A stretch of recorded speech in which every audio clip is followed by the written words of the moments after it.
السلام علیکم دوستو، میں حکیم منیب شاہد۔ اچھا جی، یہ دیکھ لیں جو شنگرف میں نے پیچھے نکالی ہے، بڑی بہترین یہ محرک جو ہے نا تیار ہوئی ہے۔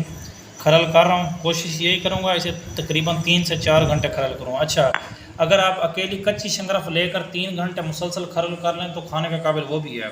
پیچھے اپنی کافی ویڈیو میں دے چکا ہوں، کافی جو ہے نا میں نے پوسٹوں میں لکھا ہے کہ جی کشتہ کوئی بھی بنانا مشکل نہیں ہے، آپ اسے چند منٹوں میں، میرے استاذہ کے پاس ایسی ترکیبیں تھیں، وہ کہتے تھے کہ میں 15 سے 20 منٹ کے اندر دنیا حکمت کا جو بھی کشتہ اسے کھانے کے قابل بنا لوں گا۔ لیکن وہ بھی یہ کہتے ہیں کہ کشتہ بنانا مشکل نہیں ہے، کشتے کو اکثیر کرنا مشکل ہے، اس کے اوپر محنت بہت زیادہ ہوتی ہے کہ کسی بھی چیز کا کشتہ کرنا وہ مشکل نہیں ہے، آپ اسے جتنا زیادہ اکثیر کریں گے اس کے اوپر جو ہے نا جتنی محنت ہوگی۔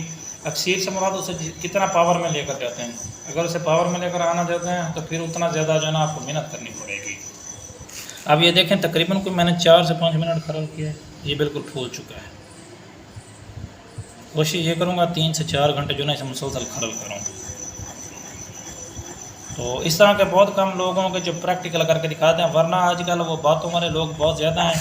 اوپر انہوں نے اچھا اس طرح کتابوں سے اگر نسخے لکھنا شروع کر دوں تو میرے پاس بھی بہت ساری کتابیں پڑھی ہوئی ہیں، میں روزانہ وہیں سے نسخے جو ہے نا دے کر آپ کو ایسے نسخہ شاید دے سکتا ہوں کہ آپ سوچیں گے کہ یہ کہاں سے حکیم صاحب لے کر آتے ہیں، لیکن مسئلہ یہ ہے کہ پریکٹیکل کر کے دکھائیں۔ میں کوشش کرتا ہوں کہ جو میرے استاد کے نام کے مجرب ہیں، جو چیز تیار کرتا ہوں پریکٹیکل دکھاؤں تو لوگوں کو پتہ چلے، کیونکہ باتوں سے تو ہر کوئی حکیم ہوتا ہے، اصل مزہ تو تب آتا ہے نا جب بندہ کام کر کے دکھائے، پھر پتہ چلتا ہے نا کہ پریکٹیکل ورک کر کے دکھائے۔ اس طرح کے چھوٹے چھوٹے سٹیپ بھی کوئی بندہ آپ کو بتائے گا۔ یہ ابھی بھی بالکل کھانے کے جو ہے نا کھانے کے قابل تو پیچھے تھی، لیکن یہ کھرل جتنا کرتے جائیں گے اتنا جو ہے نا اس کی پاور بھی بڑھتی جائے گی۔